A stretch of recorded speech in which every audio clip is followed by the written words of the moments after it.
IHP Média, la chaîne qui vous édifie. Les adorateurs que le Père demande. Alléluia.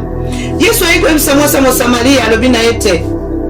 Et comme na tango oyo. Tango ezoko koma pese ekomi ke bokobondela lisusu Nzambe na ngomba te ni na Jérusalem. Mais comme na tango oyo ke oyo Yesu azako luka, Nzambe azako luka, bato bazako kumba bela ye, bazako kumba bela papa na molimo pe na solo. Alléluia.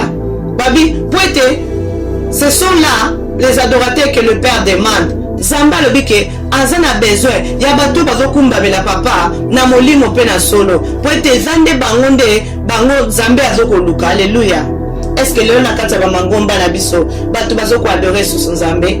Tomo bato bazo adorer son Nzambe te, bato ba komi ko adorer biloko, bato ko adorer ba prophète, bato ko adorer ba bishop, bato ko adorer ba daddy. O nga pena dadi pena soko sali boye te na moni fi na nge kozala boye. O prophète bo soka lobi po na ngate na kosala boye. O pasteur évangéliste bien aimé.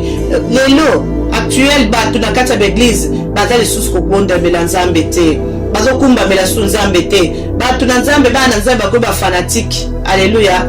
Bakomi ko ba fan ya ba pasteur ya ba chantre. Alléluia. Hein? Baza su ba adorateur te. Bato bazo adorer son Nzambe te, bakomi ko adorer biloko, ba makambo ebele, ba pasteur na bango. Mais bazo ba ke toza ba na Nzambe. Awa bazo ba na biso ke l'air ese komi tango ese belemi. O Yesu azo ko luka, Nzambe azo ko luka, ba oyo baza ko kumba mela papa. Na vérité, pe na molimo. Alléluia. Est-ce que yo ndeko na ngai? Nzambe yo so salela. Est-ce que yo salela ka ye vraiment kumba mela ka ye? To lelo vina yo lelo opesa yo na maboko na bato.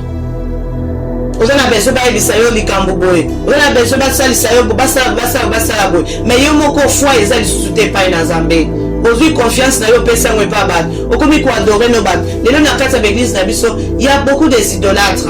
Bazo ko adorer son Nzambe te bazo adorer Nzambe, bazo ko adorer Satan. Parce que même la Bible dit que Satan a sa place na kati ya église na biso. Azui vraiment quitte à bokonza fandi nous moko katake l'église wana Nzambe ndem mutazali nzoka Satan mutazo ko azako diriger l'église wana. Alléluia. Il y a les gens qui sont en train d'adorer les Satan. Alléluia. Vous voyez même ce qui se passe dans les églises. Alléluia. Tout ça l'attention ba na Nzambe parce que moment tout ça la moment moko terrible. La Bible dit Dieu l'heure est déjà venu où Dieu cherche les vrais adorateurs qui adorent les pères en esprit et en vérité. Est-ce qu'il y a encore des esprits, l'esprit de Dieu dans nos églises? Est-ce qu'il y a encore l'esprit de Dieu? Parce qu'il n'y a pas l'esprit de Dieu, c'est pour cela batunyo sur la carte de l'église. Baza ko sala makamoko ozo même on a pas ça na bango. Bien mais sur molimo santo za carte na yote oko sala n'importe quoi. Car la Bible dit la chair est faible mais l'esprit est disposé. Est-ce que molimo na Nzambe eza sur la carte de l'église na biso? Tomita na carte de l'église. Yango tozomona lokuté koti. Ah bazo bala biso ke Dieu cherche les vrais adorateurs. Il ne cherche pas les chantres, il ne cherche pas les prophètes, il ne cherche pas les évangélistes ou les apôtres ou les bishops, les daddy. Et auto comme ko benga ba daddy banana na biso. Même la Bible dit que personne aba benga mutu moko te papa. Total la Matthieu 23:9 kuna bien aimé. Dieu na kata l'église comme papa na ngai, onani na ngai, papa no azawa, papa na Nzambe. Alléluia. Dis que c'est mon père de la foi. Alléluia. Arrêtons de faire des choses comme ça. Dieu n'aime pas. Dieu n'aime pas. Dieu n'aime pas. La Bible même dit que mon peuple périt faute de connaissances. Pourquoi? Parce que les gens ne lisent pas la Bible. La chaîne qui vous édifie.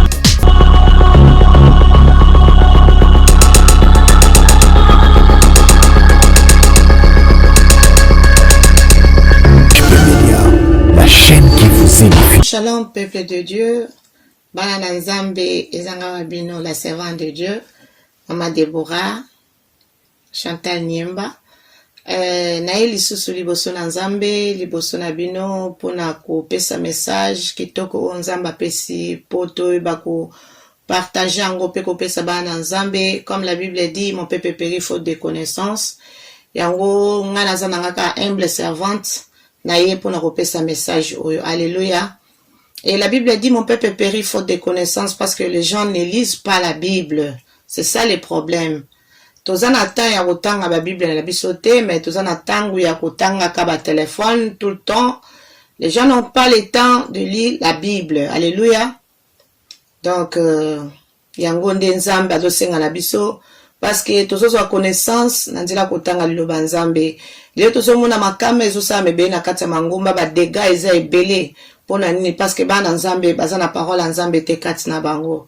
Et komona faux prophète moko aye pasteur apôtre évangéliste aye likambo moko boye ye pe sans qu'à vérifier andimi yango acceptango facilement. Pourquoi?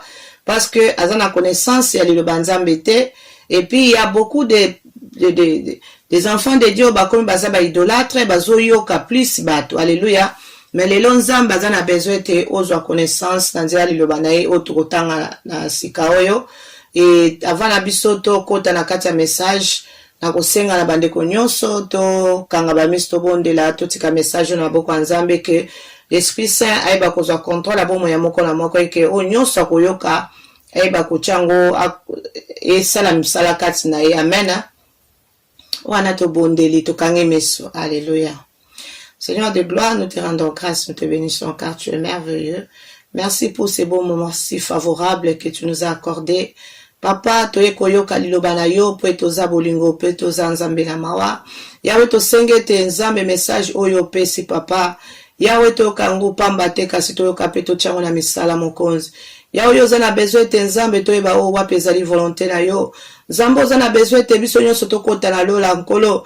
Kasi kozanga koyeba yango nde kosala biso ete bana na yo toyeba kozanga lola mokonzi.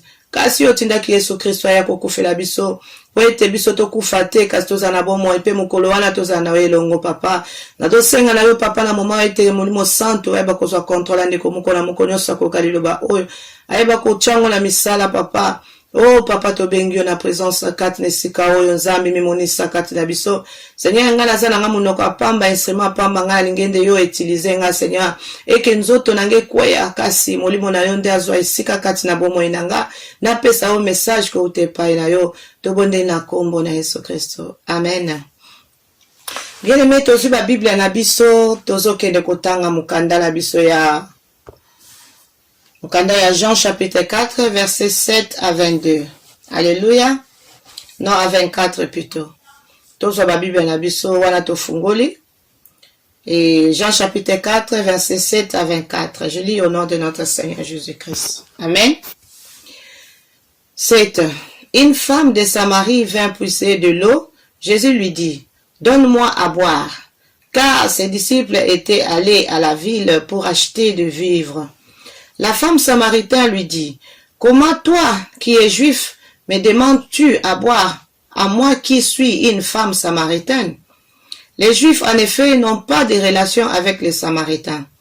Jésus lui dit, ça se dit, si tu connais les dons de Dieu et qui est celui qui te dit, donne-moi à boire, tu lui aurais toi-même demandé à boire, et il t'aurait donné de l'eau vive. 11. Seigneur lui dit, la femme, tu n'as rien pour puiser, et le puits est profond. D'où aurais-tu donc cette eau vive? Es-tu plus grand que notre père Jacob, qui nous a donné ce puits et qui en a bu lui-même, ainsi que ses fils et ses troupeaux? Jésus lui répondit, quiconque boit de cette eau aura encore soif, mais celui qui boira de l'eau que je lui donnerai n'aura jamais soif, et l'eau que je lui donnerai deviendra à lui une source d'eau qui jaillira jusque dans la vie éternelle. 15. La femme lui dit, Seigneur, donne-moi cette eau, afin que je n'ai plus soif et que je ne vienne plus puiser ici. Va, lui dit Jésus, appelle ton mari et viens ici. La femme répondit plutôt, je n'ai point de mari. Jésus lui dit, tu as eu raison de dire, je n'ai point de mari, car tu as eu 5 maris, et celui que tu as maintenant n'est pas ton mari, à cela tu as dit vrai. 19. Seigneur lui dit, la femme, je vois que tu es prophète. Nos pères ont adoré sur cette montagne, et vous dites, vous, que le lieu où il faut adorer est en Jérusalem. Femme, lui dit Jésus, crois-moi, l'heure vient où ce ne sera ni sur cette montagne, ni à Jérusalem que vous adorez le Père. Vous adorez ce que vous ne connaissez pas. Nous adorons ce que nous connaissons, car le salut vient des Juifs. 23. Mais l'heure vient, et elle est déjà venue, où les vrais adorateurs adoreront le Père en esprit et en vérité, car ce sont là les adorateurs que le Père demande. 24. Dieu est esprit, et il faut que ceux qui l'adorent en esprit et en vérité. Alléluia. Tout côté en lecture, Nabiso bien-aimé, notre Dieu est merveilleux. Toyebi histoire ya moi c'est à Samaritain, toyebi yango malamu, et les lopeza malinga qui to partagé sur oeleka ki ya moi c'est Samaritain longo na Yesu, pona koyeba kotalisa bana nzambe eloko nini oyo ezali volonté nzambe o nzambe alingi nini pona moment oyo actuel to sala. Alléluia. Et tomoni kuna na seti ndenge batangeli biso kuna babi ezalaki na femme Samaritain moko akendaki kotoka mai po wana ezalaki na monoko ya lopoto, ayaki kokutana na Yesu, mais Yesu asengaki ye mai parce que ayebisa lobi te po badisciple bazalaki te bakendaki kosomba biloko ya kolia. Mais femme Samaritain eloko nini alobaki na Yesu, ndenge nini yo juif osenganga mai ya komela? Ayebisaki Yesu, albingai mwasi Samaritain oke osenganga mai ya komela ndenge nini? Bino ba juif en effet biso na bino relation ezalaka te. Alléluia. Wana mwasi ya Samaritain azoyebisa Yesu albiki comment yo kosenganga mai biso na bino toyokanaka te. Alléluia. Bien-aimé, esengela biso to sala attention na oyo lokola oyo lekani awa bana nzambe to sala to keba mingi. Awa Yesu mtade kosenga mai parce que ayebaki te Yesu azanani azolobaki biso na bino relation ezalaka te. Ndenge moko pena bandeko lelo okokutana ta msusu na ndeko msusu alobi kabelanga eloko to salanga service salanga nini boye te bino baluba bino banani bakongo bino batan bino bambunza bino banani boye biso na bino toyokanaka te nga na koyiko bala mutu na mboka wana te nga mutu na kokosala boye te po na biso ezalaka boye. Bien aimé, esengeli na biso tokeba. Alléluia. Parce que oyebi te mutu oyo ntango mosusu azosenga aide mpa na yo aza nani, ntango mosusu un jour ndeko wana akosalisa mpe yo. Alléluia. Wana ezalaki moke entre parenthèses place ya tozocontinue parce que Yesu ayebisi alobi soki oyebaki mutu azosenga yo mai nde yo nde mutu olingaki kosenga ye mai. Alléluia.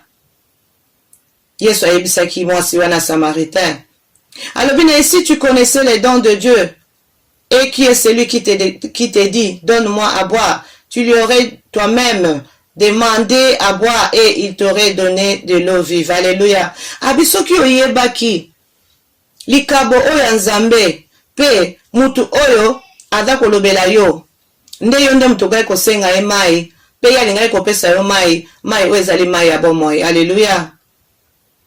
Yesu ayebaki ete ayebisi mwasi Samaritain albi soko yebaki moto asengi yo mai yo no lingai kosenga parce que Yesu ayebaki yenda azali mai na bomoi, parce que Yesu azali loba mai oyo mai wana ya bomoi ezali loba. Soki ayebaki ki moto azosenga ye likabo oyo ezali kati na mutu wana pe moto asengaki ye nde mwana mwasi wana ndenge Yesu alobaki na ye nde yo lingai kosenga ye parce que Yesu azali nzambe na bomoi, yenda apesaka bomoi, yenda apesaka nguya apesaka makambo nyonso yango wana ayebisaka biso oyebaki don oyo ya nzambe oyo eza pembeni na yo nde yo nde moto lingai kosenga. Alléluia. Et Seigneur ayebisaki ye alobi na ye soki oyebaki nde olingaki kosenga ye nde mai. Mais mwasi wana ayebisaki Yesu nini? Alobi na ye alobi mais yo koloba na nga napesa yo mai okopesa mai ndenge nini parce que libulu oyo oza na eloko moko te oyo ekoki kozwela mai parce que libulu oyo ezali trop profond eza pena mozindo makasi. Alobi ndenge nini yo kozwela mai yango? Azoyebisa Yesu ayebaki teke Yesu yende azali nzambe yende apesaka bomoi. Alléluia. Yende mai na bomoi.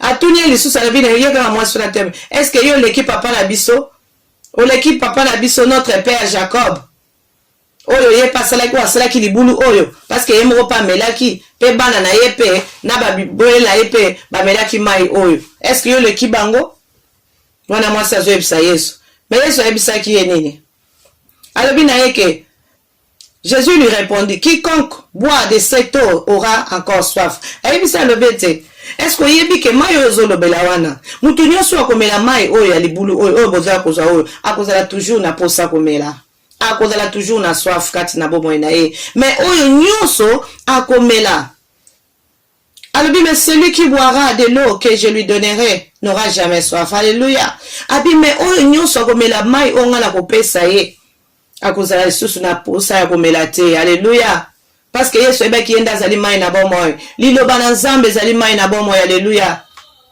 tango nyonso na liloba kati na yo bien aimé okozodoyoka kaka donc oza toujours donc oza lokola moto otondi parce que eza bilei ya bomoi eza bilei ya molimo bien aimé et puis alobi nekuna nini ke alobi bandeko bolimbisi problème toza nango ya linette awa alobi afin que je ne plus soif fa mwana yebisi ye alobi na ye alobi ke pesa ngai mai wana po ete naya lisusu nazala lisusu na posa te mpe naya koya kotoka su mai na kati ya libulu oyo te alleluya mwasi akomaki kocomprendre azocomprendre azolinga comprendre mais akomprenaki nano te aye koyebisa Yesu ntango Yesu ayebiseki alobi bato nyonso bakomela mai oyo bakozala toujours na posa komela mais oyo nyonso akomela mai oyo nga na kopesa ye akozala su na posa komela mai te pe je lui donnerai deviendra à lui une source d'eau qui jaillira jusqu'à dans la vie éternelle pe ya komela mai wana ekomema ye ntina bomoi ya seko alleluya Yesu ayebaki ete ye nde azali mai na bomoi liloba na Nzambe oyo ezali kati na Yesu yango nde ezali mai na bomoi mpo na yo ndeko na ngai mpe ndeko molingami ekomema yo na vie ya libela alleluya la vie éternelle est-ce que oza na besoin koyokaka liloba na Nzambe est-ce que oza na oyokaka Yesu na yo est-ce liloba Nzambe oyo ozwa kotiaka yango na misala bien aimé toza na besoin kosala makambo nyonso tozosala mais liloba Nzambe est-ce que ozalaka na besoin koyoka liloba na Nzambe bazobisa biso esengeli na biso tomedite liloba Nzambe jour et nuit est-ce que yo ozalaka na ntango ya komedite liloba Nzambe mwasi wana Nzambe Yesu ayebisaki alobi mai oyo ozoyebisa ngai ya source oyo mutu nyonso akomela mai oyo akozala toujours na posa ya komela mais oyo nyonso akomela oyo nga na kopesa ye akozala su na posa mai te mpe akoya lisusu te koya kotoka mai awa mpe mai oyo akomela ekokauka te bien aimé ekozala mpona ntina na libela efemme wana alobaki na ye nini alobi ke donne-moi cette eau afin que je ne peux plus soif que je ne vienne plus puiser ici alobi pesanga mai yango po ete naya lisusu kotoka mai na esika oyo te alleluya e Yesu réponse nini apesaki ye Yesu ayebisi eke alobi ndeke kende kobenga mobali na yo mpe yaka na ye esika oyo me yaka mwasi ndenge arepondaki Yesu alobi naza na mobali te Yesu ayebisaki alobi tu as une raison de dire je n'ai point de mari abi oza na raison bandeko raison na lingala oza na raison ya koloba eke oza na mobali te parce que oza na mibali 5 alléluia je crois bandeko ya lingala bazo comprendre oza na mibali 5 pe oyo oza na ye kati na ntango oyo sika oza na ye na ndako wana aza mpe mobali na yo te nyonso oyo lobi wana eza vraiment ya solo alléluia mwasi wana ayaki korépondre Yesu bongo epuis Yesu ayebisaki parce que Yesu ayebaki eloko nini mwasi ayaki korépondre su Yesu alobi na ye te lokola Yesu ayebisaki ye makambo nyonso wana alobi kende kobenga mobali na yo oyo naza na mobali te Yesu ayebisa bitango ozoba oza na mobali te parce que oza na mibali 5 kati na yo epuis oyo oza na ye wana azali mpe ya yo te alleluya mwasi lokola ayebaki ke ndenge lelo na bakati ya mangomba na biso mutu soki kaka bandi kaka koloba bandi koyebisa makambo na yo wana okanzi oloba ne oyo mpena vrai prophète boyebi teke banganga mpe balobaka banganga nyonso bazalaka libanda bazala bakenda wa bakomba na kati ya mangomba yo nyonso bakoyebi soki azoka mutu nyonso azaka ya prophète. Alléluia.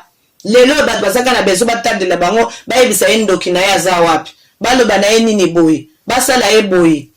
Lokola Yesu alobaki na ye makambo nyonso wana, ye alobi ke vraiment naye ko comprendre koza prophète, nayebaki te ke aza plus prophète, aza kutu nzambe. Alléluia. Prophète wana benga pasteur Monica yebisaki babiloko ya vérité wana, alors que ye moka azalaki nzambe. Alléluia. Parce que prophète akoloba nyonso te. Alléluia. Mutu akoloba eza kaka nzambe, mutu ayebi nyonso, ayebi vi na biso. Mais ye alobaki ya nini ye ayebi kaka ba prophète nde balobaka bongo. Alléluia. Et tant alobi na ye ke en tout cas na ye komona vraiment ke oza prophète. Et puis alobi na bi ke ba papa na biso bango ba bondelaki na ngomba. Et puis ozoloba ke na esika oyo que le lieu où il faut adorer est à Jérusalem. Alobi ba papa na biso ba bondelaki na esika oyo, et bino bozoloba ke place oyo akobondela ezali esika ya na Jérusalem. Et femme tanga alobi nde wana Yesu ayebisi abi mwasi ndimela ngai tango esiko koka ete tango ekokoma batu bakokende suko bondela ni na montagne to na ngomba, bakobondela pe susu na montagne te, pe bakobondela su na Jérusalem te. Alléluia. Abi bakobondela susu papa na montagne te esika bozokende. Bien aimé esika bino bokendaka kobondela Nzambe. Ona kena ngomba buzizila, ona kena ngomba boye, ona kena matingoma na ke kosala nini boye. Awa bazobisa mwasi wana babike parce que mwasi babike ba papa na biso babondelaki na ngomba. Et Yesu akoyebisa ke ekomi na ikoma na tango ke bokokenda ko susu ko adorer te to kokumba masusu likolo na ngomba te ata na Jérusalem te, kasi alobi te ekomi na tango ke oyo vous adorez ce que vous ne connaissez pas. Alobi parce que bino bozoko gumba mela tango bokenda na ngomba wana bokenda ko gumbela Nzambe te, mais bokenda ko gumba mela muto bino boyebi te. Mais biso tozokumba mela muto biso toyebi. Poete lobiko eutaki epa ya ba juif. Alléluia. Amen, amen. Yesu na nina eba babenga ada juif. Yesu azalaki juif. Alléluia. Mais mase mo Samaria tangu ya lobaki ke biso to bondelaka na ngomba ngomba onde ba papa la biso ba bondelaki. Mais Yesu yebise koma na tangu moko ke boko bondela lisusu na ngomba te ni na Jérusalem. Alléluia. Parce que bino boza ko bondela to boza ko kumbamela muto e bino boyebi te. Vous adorez ce que vous ne connaissez pas. Nous adorons ce que nous connaissons car le salut vient des Juifs. Alléluia. Alors bino boza ko bondela muto e bino boyebi te. Mais biso toza ko kumbamela muto e biso toye poete lobiko euti epa ya ba juif. Alléluia. Parce que moi c'est mon Samaria azalaki mon Samaria, mais Yesu azalaki juif. Yesu ayebisi ke lobiko euti epa ba juif. Parce que Yesu azalaki juif. Alléluia. Baneko benga Yesu azalaki juif. Alléluia. Et Yesu ayebaki mais l'heure vient et elle est déjà venue où les vrais adorateurs adoreront le Père en esprit et en vérité, car ce sont là les adorateurs que le Père demande. Alléluia. Yesu ayebisa mwasi mo Samaria alobi na ete ekomi na tango oyo tango ezokokoma pe esi ekomi ke bakobondela lisusu Nzambe na ngomba te ni na Jérusalem, mais ekomi na tango oyo ke oyo Yesu aza koluka Nzambe aza koluka bato baza kokumbamela ye, baza kokumbamela papa na molimo pe na solo. Alléluia. Babi poete ce sont là les adorateurs que le Père demande. Zamba lobike azana besoin ya bato bazokumbamela papa na molimo pe na solo. Poete zande bangonde bango Nzambe azokoluka. Alléluia. Est-ce que leo na kati ya bamangomba na biso bato bazoko adorer sur Nzambe? Tomoni bato bazo adorer sur Nzambe te. Bato bakomi ko adorer biloko, baza ko adorer ba prophète, baza ko adorer ba bishop, baza ko adorer ba daddy. Oh nga pena dadi pena soko sali boye te na moni fi nange kozala boye. Oh prophète bo soka lobi pona ngate na kosala boye. Oh pasteur évangéliste bien aimé.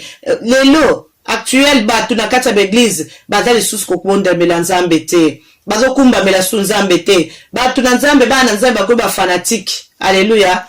Bakomi ba fan ya ba pasteur ya ba chantre. Alléluia. Hein? Baza su ba adorateur te. Bato bazo adorer su Nzambe te, bakomi ko adorer biloko. ba makambo ebele, ba pasteur na bango. Mais bezo ba ke toza ba na nzambe. Awa bazo ba la biso ke l'air ese komi tango ese belemi. Oh Yesu azoko luka, nzambe azoko luka, ba oyo baza ko kumba mela papa. Na vérité, pe na molimo. Alléluia. Est-ce que yo ndeko na ngai? Nzambe yo zo salela. Est-ce que yo salela ka ye vraiment kumba mela ka ye? To lelo yo vina yo lelo opesa yo na maboko na bato. Ozana bezo ba ebisa yo likambo boye. Ozana bezo ba salisa yo basala boye. Mais yo moko foi eza lisusu te pa na Nzambe. Ozui confiance na yo pesa ngo pa bat. Okomi ko adorer no bat. Lelo na kata ba église na biso, il y a beaucoup des idolâtres. Bazo ko adorer son Nzambe, te bazo adorer Nzambe, bazo ko adorer Satan. Parce que même la Bible dit que Satan a sa place na kata ba église na biso. Azui vraiment kitsa bokonza fandi. Bino moko kata ke l'église wana Nzambe ndem mtazali nzoka Satan mtazo ko azako diriger église wana. Alléluia. Il y a les gens qui sont en train d'adorer les Satan. Alléluia. Vous voyez même ce qui se passe dans les églises. Alléluia. Tout ça l'attention dans Nzambe. Parce que moment où tout ça moment terrible. La Bible dit Dieu, l'heure est déjà venu où Dieu cherche les vrais adorateurs qui adorent les pères en esprit et en vérité. Est-ce qu'il y a encore des esprits, l'esprit de Dieu dans nos églises? Est-ce qu'il y a encore l'esprit de Dieu? Parce qu'il n'y a pas l'esprit de Dieu, c'est pour cela, batu nyonso na kati ya l'église, baza kosala makambo moko oyo même na ba posa na bango. Bien mais so molimo santo aza kati na yo te okosala n'importe quoi. Car la Bible dit la chair est faible mais l'esprit est disposé. Est-ce que molimo na Nzambe eza su na kati ya l'église na biso? Tomita na kati ya l'église. Yango tozomona lokute koti. Ah bazoba la biso que Dieu cherche les vrais adorateurs. Il ne cherche pas les chantres, il ne cherche pas les prophètes, il ne cherche pas les évangélistes ou les apôtres ou les bishops, les dadis. Oh tokom ko benga ba dadi banana na biso. Même la Bible dit que personne aba benga mutu moko te papa. Total la Matthieu 23:9 kuna bien aimé. Dieu na kati ya l'église okomi papa na ngai, o nani na ngai, papa no azawa, papa no Nzambe. Alléluia. Dis que c'est mon père de la foi. Alléluia. Arrêtons de faire des choses comme ça. Dieu n'aime pas. Dieu n'aime pas. Dieu n'aime pas. La Bible même dit que mon peuple périt faute de connaissances. Pourquoi? Parce que les gens ne lisent pas la Bible. Bato baza na ignorance moko bande konangai. Nzambe azoko lukate ba bato o baza banani bazoko kota ba luka ba talent. Nzambe na bazwa besoin ba talenté. Talent on Nzambe azoluka o ezakat molimo santo azakat na yo. Pe ko tambo la vérité, l'obéissance, la crainte de l'Éternel. Yango ndezali talent on ya malamu ezakat na yo. Yo zo ke no luka ba talent. Ba yeba yo yebi ko yemba. Bamona yo oza vrai chanteur, oza vrai prophète, oza sukinani. Batu bamona yo. Est-ce que Nzambe yebi yo? Est-ce que biso tokokota lola pona ba mingongo? Tokokota lola pona ba titre, hein? Non, Dieu ne cherche pas batu ba titre nyonso wana. Dieu cherche les vrais adorateurs qui adorent en esprit et en vérité. Yesu ayebisaki mwasi ya Mosamalia. Alors bisoko yeba ki muto azosenga yo mai, yo ndo lingai ko senga ye mai. Et puis lingai ko pesa mai na bo moy, mai lingai ko sila te. Olinga ko mela mai wana nga oza suna posa mai te bien aimé. Est-ce que lelo bat basana besoin ko mela mai? Bazana besoin li lo banzambe fanda kat sabo moy na bango. Bana Nzambe balinka ba fitilité. Balingi bate ya bango kaka makambo ya malamu kaka. Wezo ko sonner malamu na matoi na bango. Mais message de repentance bana Nzambe balingi yango te. Alors que yango ndem tezali clé oyo ke ko permettre yo ko tana lola. Yango ndeza clé du ciel. Alléluia. Dieu cherche les vrais adorateurs. Est-ce que vous allez adorateurs? Les gens croient que les adorateurs sont des chantres. Non. Un pasteur peut être un adorateur. Un évangéliste peut être un adorateur. Un adorateur comment? Oza soifé na makambo Nzambe. Oza ko tambola na crainte à l'Éternel. Oza ko sala o Nzambe azo ko senga ye. Alléluia. Oza na vie à sanctification bien aimé. C'est la personne là qu'on appelle un adorateur. Alléluia. Ou une adoratrice. Ce ne sont pas bateaux, bien, mais quand tu dis que toi tu connais, c'est que tu ne connais rien. La Bible dit que l'humilité précède la gloire. Amen. Et Nzambe azo senga na yo lelo bien aimé. luka ete liloba na nzambe ezala kati na yo. Soki liloba nzambe efandi kati na yo, e molimo santo afandi kati na yo, bien aimé, vérité pe kozala kati na yo. Parce que molimo nzambe eza kati na yo te, yango ezosala ke ozala ndenge ozali, yango na kati ya mangomba makambo ebele ekomi. Tozomona il y a des faux prophètes. Faux prophètes aye pa na kati église. Je ne sais pas pourquoi les enfants de Dieu sont comme ça.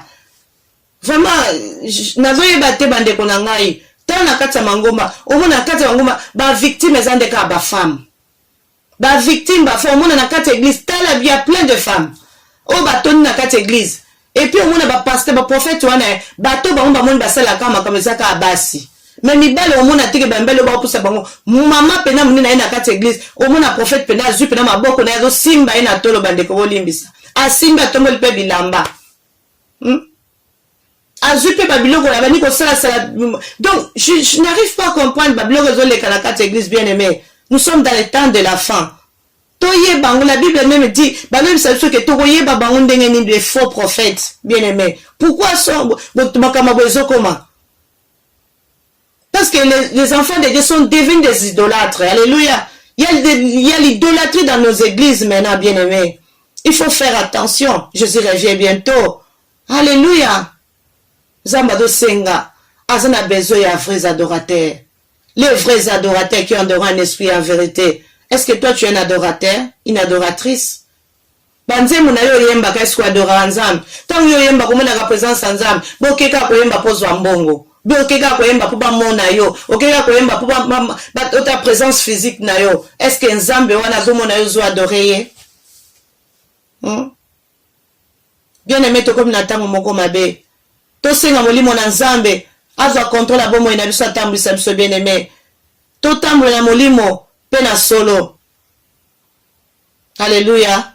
En tout cas bien aimé, ozaki message on nzambe alingaki na pesa na mukona lelo. Tala bomo ina yo, est-ce que ozotambisa vi na yo ndenge nini? Est-ce que tu es idolâtre? Est-ce que yo zana mutu moko o kamata vi na yo pesa?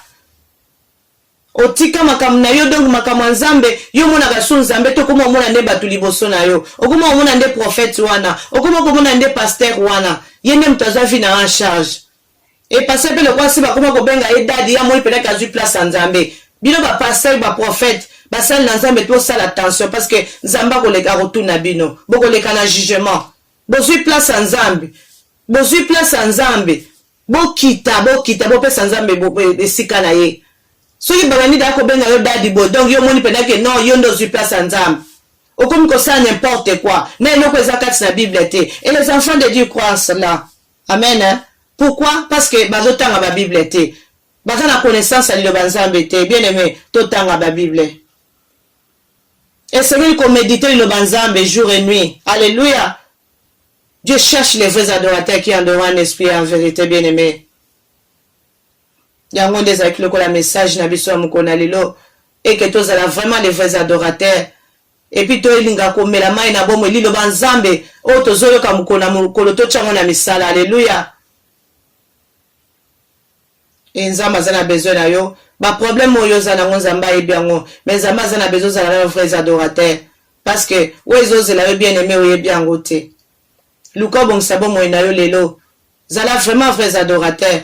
Kosala makambo te lokola ozosala pona kosepelisa bato oyebi makambo oyo osala mais tu fais seulement pona kolinga bato bamona yo uninge po apparaître liboso ya bato. Bien aimé, nzambe wa yebi yo akofuta yo babilu vrai mérite son salaire. On se manque pas de Dieu, c'est que l'homme aura semé il les moissonnera. Alléluia. Tobanga nzambe tokomi na tango mabe bien aimé. Dieu cherche les vrais adorateurs qui ont devant un esprit en vérité. Alléluia. Tika nzambe na lola akene komona moko na moko wana tokuta mbala sima to bondeli pona ko clôturer nini message na biso po ete liloboyo moko na moko ayoki yango ekote za vraiment sika kati na yeke molimo santo azwa contrôle abomo ya moko na moko to bondeli na kombo na Yesu. Seigneur de gloire to peso sous merci po ete nzambe na biso Merci pour na message kitoko otiko pesa biso na mukona lelo mokonzi. Papa na dotika bana na yo nyonso moko na moko atika koyoka liloba nzambe. Eke molimo santo ba ko toucher nzambe azwa contrôle bomo ya moko na moko. Liloba oyo esika kati na bomo ya bana na yo nzambe. Ete bayoka pe bachango na misala mokonzi ya bilaka. Oza nzambe na biso papa tango ekomi mabe. Yo le beto zoluka les vrais adorateurs qui adorent le Père en esprit et en vérité Seigneur Jésus. Papa tobele likombo na yo. Tambolisa biso papa to tambola biso mokote to ebete nzoto eza na bolembo kasi molimo ezali disposé papa tozo senga ete to tambola nguya na molimo santo papa po ete to ba kosala ezali volonté to mokano na yo nzambe to pesi yo merci zwa kembo zwa lokumu na kombo na Yesu nde to bonde to lobi gloire et louange à toi Seigneur Jésus-Christ amen amen tika nzambe na lola apambola moko na moko wana tokutani prochainement nzambe azala na biso amen La chaîne qui vous édifie.